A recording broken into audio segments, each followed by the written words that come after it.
English Leap Podcast. Learn easy English with Speak English Like a Pro.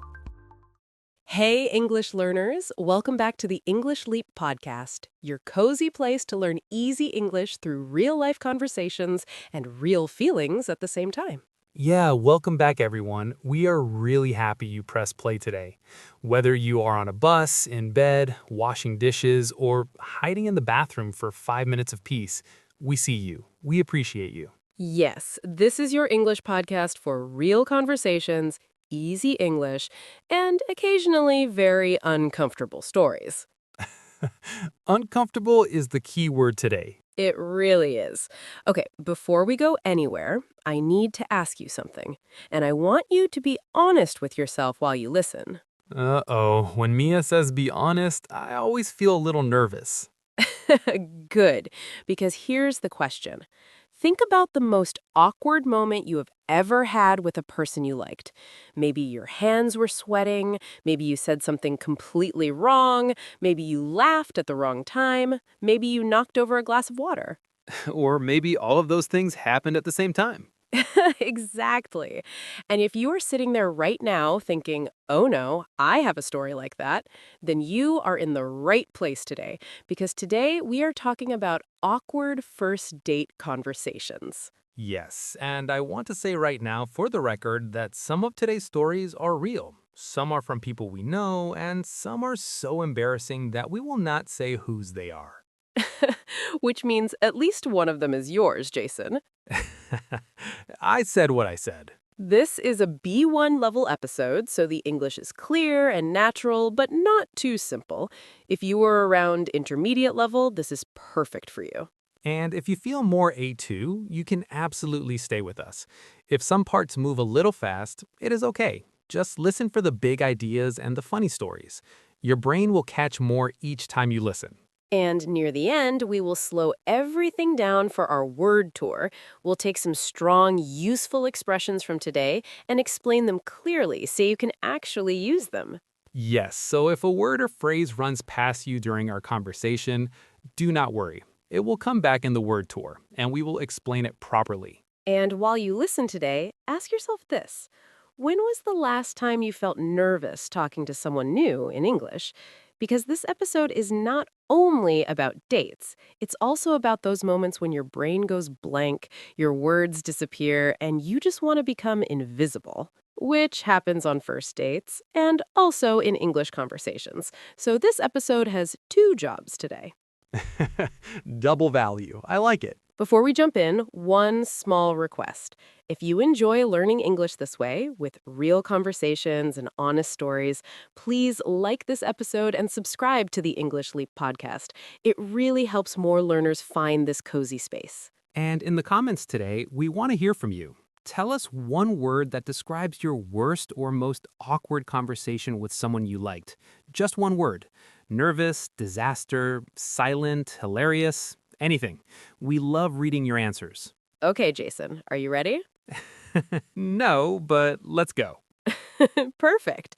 Let's start at the very beginning, because the awkwardness on a first date does not wait. It does not say, hello, let me give you 5 minutes to relax. It shows up immediately. Immediately, from the very first second. Okay, so imagine this. You agreed to meet someone at a cafe. You arrive, you see them, you walk toward each other, and then suddenly you both have to decide. Do we shake hands? Do we hug? Do we do that awkward half hug? Do we go for a cheek kiss? One cheek or two? The greeting problem. I call it the greeting crisis. It is a full crisis, because in that 1 second, both people are thinking completely different things. I once went in for a handshake and the other person went in for a hug. Oh no! So what happened was I grabbed their hand while they tried to hug me, and we ended up in this very strange position where I was shaking their hand but also touching their shoulder, and neither of us knew how to escape. How long did that last? Approximately 1,000 years. That is a nightmare. And then we both laughed too loud. You know that laugh, the one that's not really a laugh. It's more like a sound your body makes when it doesn't know what else to do.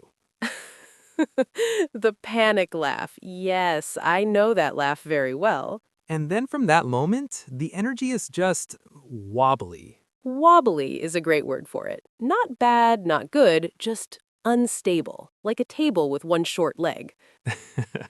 Yes, and for you listening, maybe you felt this too. That moment where you want to make a good first impression, but your body isn't cooperating. And a first impression is that feeling or idea someone gets about you in the very first moment. You only get one. That's the pressure. Right, and because of that pressure, people say or do strange things. Which brings us to the conversation part. Because the greeting is only 5 seconds, the conversation is the whole evening. And the conversation is where the real disasters live. Let us talk about the most common awkward first date conversation problems. And I want to start with the most famous one, the silence. Ugh, the silence. You both sit down, someone says, "So, how was your day?" The other person says, "Good, good, yeah, good." And then nothing. Just two humans sitting across from each other, listening to the cafe music and pretending it's fine. And the silence grows. First it's 5 seconds, then 10, then you start counting in your head, and now you can't even think of a topic because you're too busy counting seconds of silence. And then both people reach for their drinks at exactly the same time. Yes, always. The drink reach. It's the universal signal of, I have nothing to say right now, but I need something to do with my hands and my face. I think I once held a coffee cup for 11 minutes without drinking from it. That's called a prop. You use an object to feel less exposed. Exposed. That's the right word. Because on a first date, you feel very exposed. Like all of your personality is on display and you have no idea if the other person likes what they see. And that feeling can make even confident people act completely differently from how they normally are. Which is also why people sometimes say things that sound completely wrong in the moment. They're trying too hard, or they're so nervous that the filter between their brain and their mouth stops working. The filter. Yes, we all have an internal filter. It catches the things we think but shouldn't say. On a first date, that filter often malfunctions. Malfunctions, beautiful word. My filter definitely malfunctions under pressure. Tell us, give us an example. Okay, so I was on a first date. Coffee, nice place. She seemed lovely. We were talking about movies, and I wanted to seem interesting and cultured. So I said, I really love old films, classic cinema. That sounds fine so far. And then she asked me which director I liked, and I completely blanked. Blanked. Your mind went empty? Empty, like a clean whiteboard. Every film director I had ever heard of just left my brain. Gone. Zero. Just white space. What did you do? I said the name of a director. One name came to me. Which one? The person who directed a cartoon I watched when I was 7 years old. Jason. She looked at me for a very long moment, and then she said, "Oh, that's interesting." Oh, that's interesting. That's the polite way of saying, I don't know what to do with this information. Exactly. She was being gracious. Gracious means polite and kind, even in a strange or difficult moment. That was very gracious of her. She was very patient with me all evening, actually. See, this is what I mean about the filter. You wanted to say something impressive, but the pressure made you reach for the first thing available, and the first thing available was a children's cartoon director. My brain is apparently 7 years old under stress. And for you listening, maybe you know this feeling, not on a date necessarily, but in an English conversation. Someone asks you a question and your mind just empties completely. Everything you know disappears. Every word, every phrase, every grammar rule gone. And then you say something, and even while you're saying it, you're thinking, this is not what I meant. Please stop, mouth. Why are you still talking? Yes, the runaway sentence. You start a sentence, and somewhere in the middle you realize it's going in a very wrong direction, but you can't stop it. You just have to ride it to the end and hope for the best.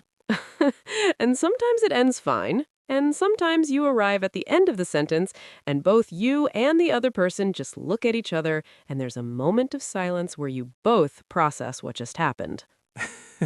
Silence again. The silence always comes back on a first date. Okay, so what about topics? Because I think one big problem on first dates is choosing the wrong topic. Oh, yes, the wrong topic. This is dangerous territory. Because there are topics that seem totally normal in your head, but land very strangely in real life. Give me an example. Okay, I've heard of someone who on a first date decided to talk about their philosophy of death. Their philosophy of death on a first date? At a coffee shop, first 30 minutes. Why? Why would someone do that? Because in their head, it was deep and interesting. They wanted to seem thoughtful. They thought, I will show them I'm a serious person who thinks about big things. And instead, they showed them that they are a person who thinks about death over a latte. The other person apparently just kept nodding very slowly and holding their cup very tightly. That is the polite nod. You learn a polite nod very fast on awkward dates. You nod and you say, wow, yeah, that is really something. That is really something. The sentence that means everything and nothing at the same time. Okay, here is another dangerous topic area. Talking about your ex. Oh, the X topic. This is a minefield. A minefield means a situation full of hidden dangers. You have to walk very carefully or something will explode. And talking about your ex on a first date is walking straight into that minefield with your eyes closed and headphones on. Because the moment you bring up your ex, the other person's brain starts doing calculations. How much does this person still think about their ex? Are they over it? Am I a rebound? A rebound is when you start dating someone new very quickly after a relationship ends, not because you really like them, but because you are sad and want to feel better. Nobody wants to feel like a rebound. Right, but here's the strange thing. Some people bring up their ex without realizing they are doing it. Yes, it slips out because their ex is still in their head, still in their daily thoughts, and then a topic comes up that reminds them, and suddenly the ex is in the conversation. And then they realize what they just did and they try to recover, but the recovery attempt sometimes makes it worse. Like they say, oh, sorry, I should not have said that. My ex used to do that too, but I'm totally over it. Completely over it. 100%. Anyway, how is your pasta? That is exactly what recovery sounds like. Very convincing. Nobody is convinced. Nobody. But you know what I think the real problem is? It's not silence, it's not wrong topics. I think the real problem on first dates is that both people are performing. Performing, say more. They're not being themselves. They're performing a version of themselves that they think the other person will like. And performing is exhausting. You're managing your words, your face, your laugh, your posture, what you order, how you eat. Yes. I remember once I ordered a salad on a first date because I thought it looked elegant and low maintenance. And? I hate salad. Mia! I sat there eating leaves and smiling and thinking about the noodles that the person at the next table had ordered. So, you performed your way into a sad, leafy meal. I performed my way into misery. And the worst part was that the other person ordered a big burger and was very happy and relaxed and just living their life. Because they were not performing. They were not performing. They were just being a person who wanted a burger. And I was being a person who wanted to seem like someone who eats salad. And here's the irony. Irony is when something happens in the opposite way to what you expected. And the irony was that the other person was probably more attractive to me because they were relaxed and real, and I was trying so hard to impress them that I became less interesting, not more. Because people can feel when someone is being fake. Even if they cannot name it, something feels off. Something feels like they are not quite meeting the real person. And that creates distance. Even when two people are sitting 30 centimeters from each other, there can be this invisible wall between them. And that wall is made of performance and fear. That is a very beautiful and also very sad image. Thank you. I was eating a sad salad when I thought of it. Okay, so let us talk about the other side, because not all awkward moments are bad. Some of them are actually the moments where something real breaks through. Yes, this is important because we've been talking about awkward as if it always means bad. But sometimes awkward is actually the door to something genuine. Genuine means real and honest, not fake or performed. Right, because when the awkward moment happens, when you knock over the water glass, or you say the wrong thing, or you laugh too loudly, there is a split second where the performance cracks. And the real person comes through. And how the other person responds to that crack tells you everything. If they laugh with you, that is a very good sign. If they make you feel worse, that is also a very good sign. Just not the kind you want. Exactly. The way someone handles your awkward moment tells you more about their character than everything they said before. I think my most awkward moment that turned into something good was when I completely forgot a word in the middle of a sentence. Tell us. We were talking about cooking, and I was trying to say the word spatula, and it just vanished from my mind. I said, and then you use the flat, the kitchen, the thing you flip eggs with. The thing you flip eggs with. For about 15 seconds, I described the spatula without being able to say spatula. And what happened? She laughed, a real laugh, not a polite one, a real one. And then she said, I do that all the time. I lose words completely. And suddenly, you were on the same team. Yes, suddenly we were not two people performing for each other. We were two people laughing about how strange brains are. And that was the moment the conversation actually started. That is beautiful. And this happens with English learners too. The moment you admit that you cannot find the word, the moment you laugh at your own mistake, something changes. The other person relaxes because you relaxed first. Vulnerability is contagious. Yes, when you show that you are not perfect, you give the other person permission to not be perfect either. And sometimes that permission is the best thing you can offer someone on a first date, or in a conversation in English, or in life. Okay, before we go to the word tour, I want to talk about one more thing. The exit. The end of the date. Because if the greeting is awkward and the conversation is a minefield, the goodbye is its own special category of disaster. Because now you have to summarize the entire evening with your face. In about 10 seconds. No pressure. You have to communicate, did I like this? Do I want to see this person again? Was this a success or a disaster?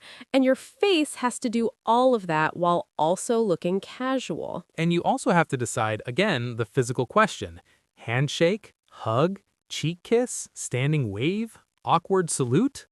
The awkward salute is more common than people admit. I believe it. And then there's the phrase. The classic phrase that everyone says at the end of a first date when they don't know how it went. Knowingly, we should do this again sometime. We should do this again sometime. The most ambiguous sentence in the English language. Ambiguous means it can mean more than one thing. You're not sure exactly what it means. Because we should do this again sometime can mean I really liked you and I want to see you very soon. Or it can mean this was okay, and maybe in 6 months, if we're both free and the universe aligns, we could have coffee.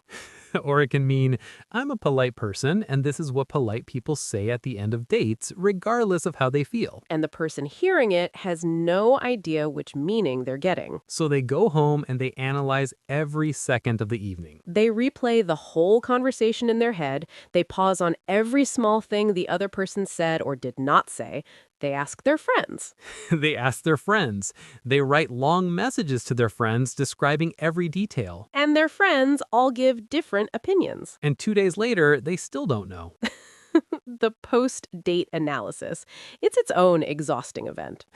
Maybe longer than the date itself. For some people, definitely longer. And for you listening, maybe all of this sounds familiar. Not because of dating necessarily, but because you also analyze conversations. You go home and think, did I say that right? Did they understand me? Was my English okay?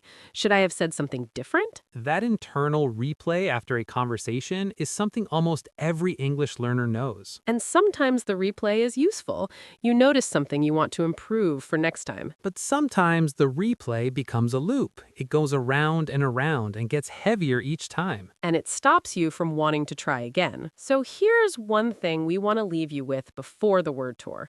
Awkward conversations, whether on a first date or in English, are not evidence that something is wrong with you. They are evidence that you showed up. You tried. You sat across from someone. You opened your mouth. You used your words. And something real happened, even if it was embarrassing, even if you said the wrong thing, even if the silence stretched for 10 seconds. Real is better than perfect. Every time. Every single time. Okay, now let's slow down and give your brain a chance to really hold on to some of the language from today. Yes, our word tour. 10 words and expressions from this episode.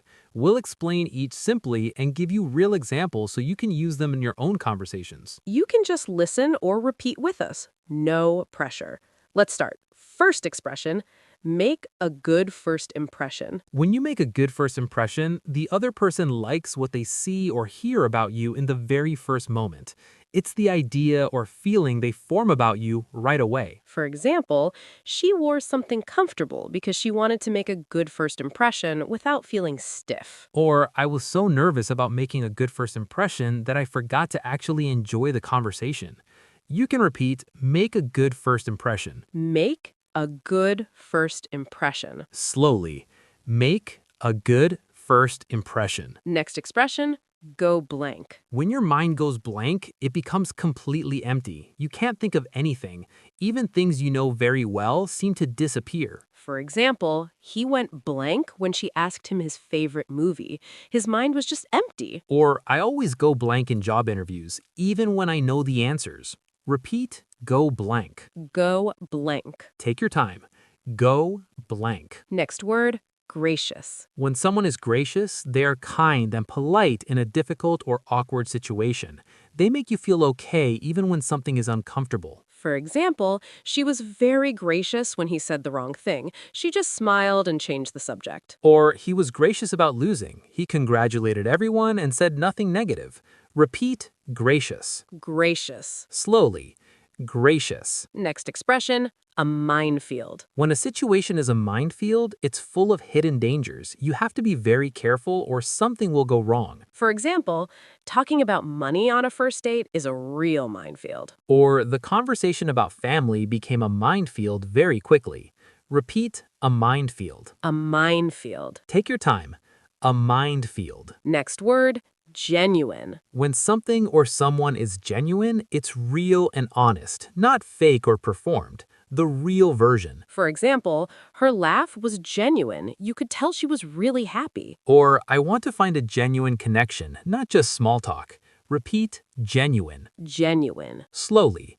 Genuine. Next expression, ambiguous. When something is ambiguous, it can mean more than one thing. You're not sure exactly what it means or what someone intends. For example, his answer was ambiguous. I still don't know if he wants to meet again or not. Or, the ending of that film was very ambiguous. Everyone understood it differently. Repeat, ambiguous. Ambiguous. Take your time. Ambiguous. Next expression, a rebound. A rebound is when someone starts dating a new person very soon after a relationship ends, not because they truly like the new person, but because they are hurting and want comfort. For example, I didn't want to be her rebound. I wanted her to be ready for something real. Or, he jumped into a new relationship too fast. It felt like a rebound.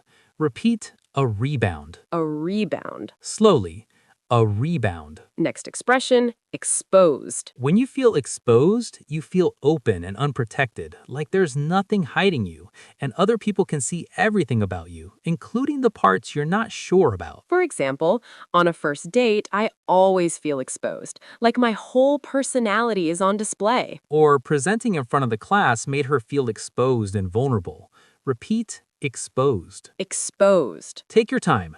Exposed. Next expression, Irony. Irony is when something happens in the opposite way to what you expected.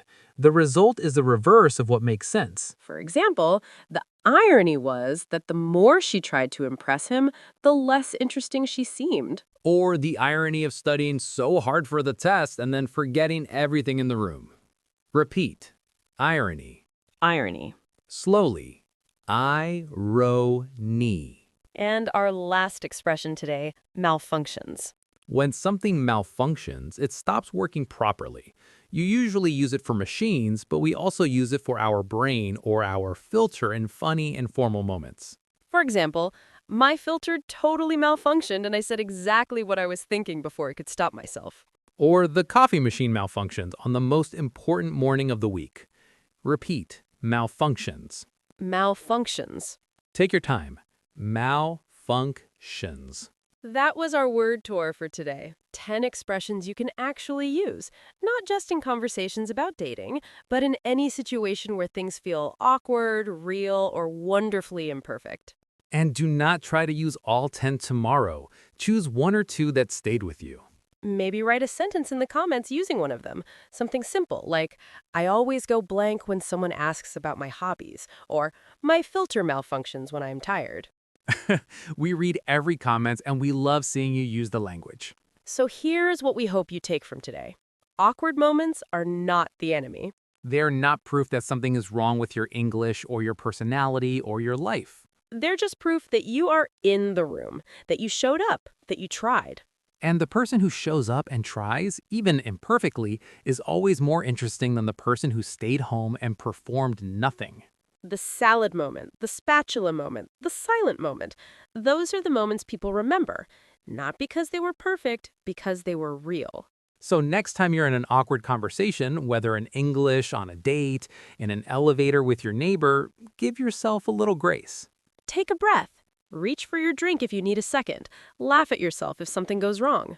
And remember that somewhere on the other side of that awkward silence, there might be something genuinely good waiting.